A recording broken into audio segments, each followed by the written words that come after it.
Kung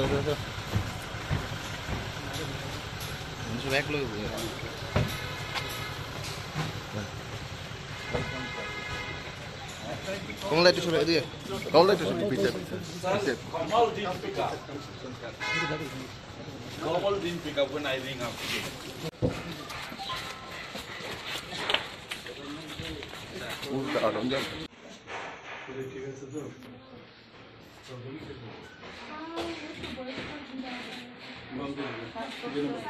কেমন অনুভব করতেছেন? মাননীয় প্রধানমন্ত্রী মুখ্যমন্ত্রী আমরা বলছে যে আমি লোকে দেখা করতাম এনসিদারে উনি শ্রদ্ধা নিচে যাও আরে রাম এখানে যদি আপনার কিছু একটা বড় এটা আমার লাগতো না এটা করতে হবে কত কিছু করতে ইলেকশন মুভমেন্ট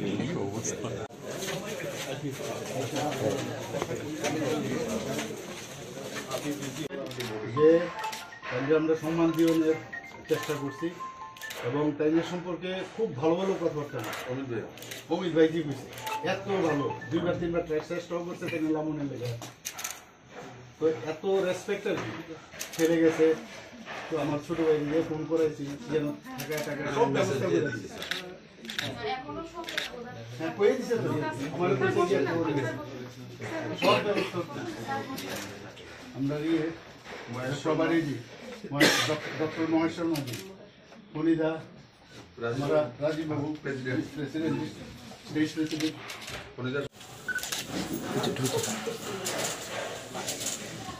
সামনে আমি খুশি হয়েছি এনসিদারে আমি খুব ভালোবাসতাম আর যখন ঘোষণা করছে মাননীয় প্রধানমন্ত্রী লগে আসতো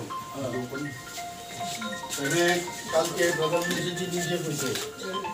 যে এরকম আমার হইয়া আমি বাড়িতে যাবে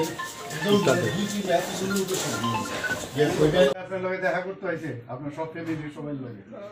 আর প্রধানমন্ত্রী একদম পুরো ডাইরেকশন দিছে অমিত ভাইজি ডাইরেকশন দিছে নাট্টাজি ডাইরেকশন দিছে যে গিয়ে ওই কালকে রাত্রে আমরা 11টার সময় বুঝেছে গিয়ে আগে কইবেন প্রথমে তো মানে এই যে তাইনের আজকে বোধ হয় অস্থি বিসর্জন তো সমস্ত ব্যবস্থা করছি যাতে কোনো চিন্তা না করে হ্যাঁ আমি এর লগে ফোনে কথা কইছি প্রিয়তোষের লগে আর তারপরেও কইছে গিয়ে কইবেন যে এরকম পদ্মশ্রী তো একটা আছেই কিন্তু এটা মেইন হইল যে এই ঘটনার জন্য মানে চেষ্টা সব আমরা করতেছি বল কারণ উনি তো পড়াশোনা করছেন পড়াশোনা করে আইলে তো আমাদের সুবিধা কারণ এটা একটা আমরার মধ্যে না এটা আলাদা তাদের প্রতি একটা রেসপেক্টে আলাদা মানে অদ্ভুত তাদের মানে পার্সোনালিটি এত স্ট্রং আসলো ওই জন্যই মানে এত কাজ পাগল ছিলেন যে সকালবেলা 9টার সময় উঠেছে ফাইল লাগিল ফাইলটা সইটুই করেছিল তারপর খাওয়া দাওয়া করেছে কালকে প্রধানমন্ত্রী নিজে বলছে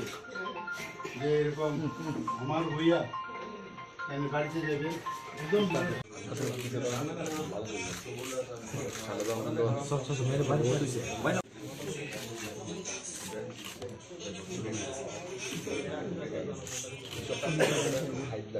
প্রধানমন্ত্রী নরেন্দ্র মোদীজি যেভাবে চাচ্ছেন যে সমস্ত জনজাতিদের সম্মান দেওয়া সেই হিসাবে এনসিদাকে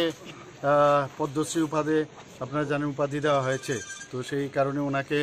ওনার পরিবারের সাথে আমরা সবাই একসাথে মিলিত হয়েছি ওনাদের কনগ্রেচুলেশন জানিয়েছি পাশাপাশি ওনার অস্থি বিসর্জন আজকে হয়েছে তো সেই কারণেই আসা তো সবাই আমরা বসেছি ওনাদের সাথে অনেক কথাবার্তা হয়েছে পুরো ওনার যেসব কর্মকাণ্ড আমাদের সাথে জড়িত আছে ওনার ফ্যামিলি এলো অনেক কথাবার্তা ওনারা আমাদের কাছে বলেছেন এই কারণেই আসা সৌজন্যমূলক সাক্ষাৎকারও বলতে পারেন প্লাস ওই কনগ্রেচুলেশন করার জন্য ওনাকে আমরা এখানে সবাই মিলিত হই sir there are a lot of speculations was there any political talk no political talk sir আজকে আপনাদের প্রার্থী তালিকা ঘোষণা হয়েছে সেখানে 12টা কেন্দ্র এখনো ঘোষণা হয়নি সেই বিষয়ে কি বলবেন না এটা হবে এইভাবেই তো সিস্টেম একসাথে হয় না আমাদের এখানে কিছু হয় আবার কিছু আজকেই হয়ে যাবে সব are you keeping some seats for the IPFT না that we'll let you know you don't worry for that four MLAs have been dropped I believe standing MLAs it happens every time it happens so it is not a মানে big things that it has happened sir এবারে থেকে কি কেউ হতে পারে প্রার্থী চলো কয়েকটা কেন্দ্রে দেওয়া হয়নি এই বিষয় নিয়ে আপনাদের কি এটা যেগুলি আমাদের রাষ্ট্রীয় সভাপতি কালকে আপনারা জানেন যে পার্লামেন্টারি বোর্ডের মিটিং গেছে, সেখানে যা সিদ্ধান্ত হয়েছে